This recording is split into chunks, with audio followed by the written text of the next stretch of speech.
Hello friends, कैसे हैं आप सब। मैं आपका अपना मित्र एडवोकेट एस मिश्रा लीगल दर्पण चैनल में स्वागत करता हूं। फ्रेंड्स, आज मैं बताने वाला हूं कि क्या पिता अपनी जितनी भी प्रॉपर्टी है वो सभी प्रॉपर्टी वो अपने सभी बच्चों को ना देकर किसी एक बच्चों को ही वसीयत कर सकते हैं या दान में दे सकते हैं उसको।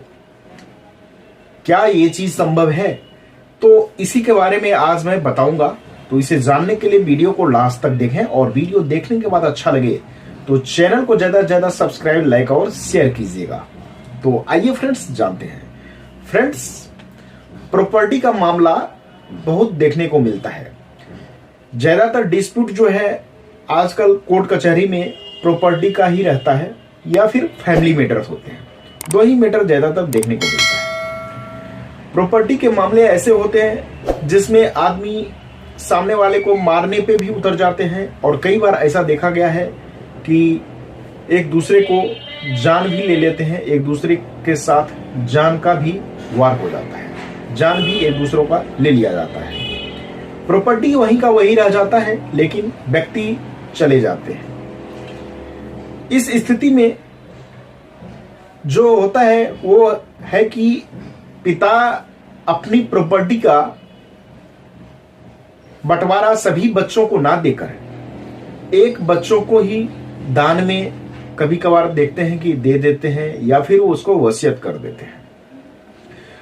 यह चीज संभव तो नहीं है, लेकिन कानून इसके बारे में यह कहता है कि एक पिता जिसका देखभाल उनके सभी बच्चों के द्वारा नहीं किया जाता है, कोई बच्चे हैं जो उनका देखभाल करते हैं, अब पिता का दिल उन बच्चों पे आ जाता है और वो कहते हैं कि जो बच्चे मेरा देखभाल नहीं किया उस बच्चों को मैं प्रॉपर्टी में हिस्सा नहीं दूंगा, उसको बेदखल कर दूंगा। जिसने मेरा सेवा किया, जिसने मेरा देखभाल किया, उसी को हिस्सा मिलेगा। क्या यह चीज संभव है? तो फ्रेंड्स, कानून का जो इसमें कहना है वो ये है कि एक पिता अपने उसी प्रॉपर्टी को किसी एक बच्चे को या जिस किसी को वो चाहे दान में दे सकते हैं या फिर उसको वसीयत कर सकते हैं। जिस प्रॉपर्टी को उसने अपने खुद के कमाई से खरीदा हो, ना कि वह संपत्ति उनका एंसेस्ट्रल प्रॉपर्टी हो। कहने का मतलब है कि पूर्वजों का संपत्ति हो, पुश्तैनी संपत्ति हो।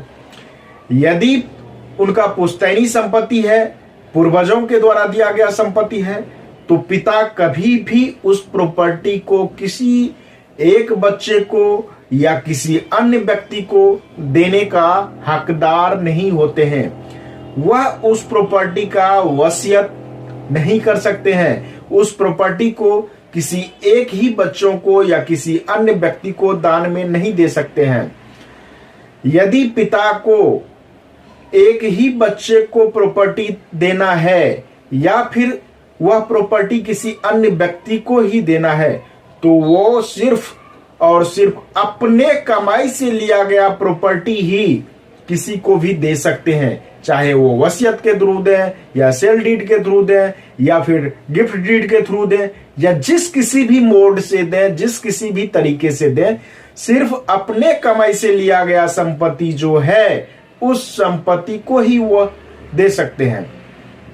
जो उनके पास पूर्वजों का संपत्ति है, पूर्वजों के संपत्ति वो किसी अन्य व्यक्ति को दान में नहीं दे सकते हैं, किसी एक बच्चे को दान में या फिर गिफ्ट सेल डीड के थ्रू या फिर विल यानी वसीयत के थ्रू नहीं दे सकते हैं। तो फ्रेंड्स, कैसा लगा ये जानकारी आप मुझे कमेंट करके जरूर बताइए। कोई कंफ्यूजन है तो आप मुझे कमेंट कीजिए, इसका रिप्लाई देने का मैं सदैव कोशिश करता हूं और कोशिश करूंगा। तो फ्रेंड्स, आज तक के लिए इतना ही, फिर मिलते हैं नेक्स्ट वीडियो में। तब तक के लिए धन्यवाद।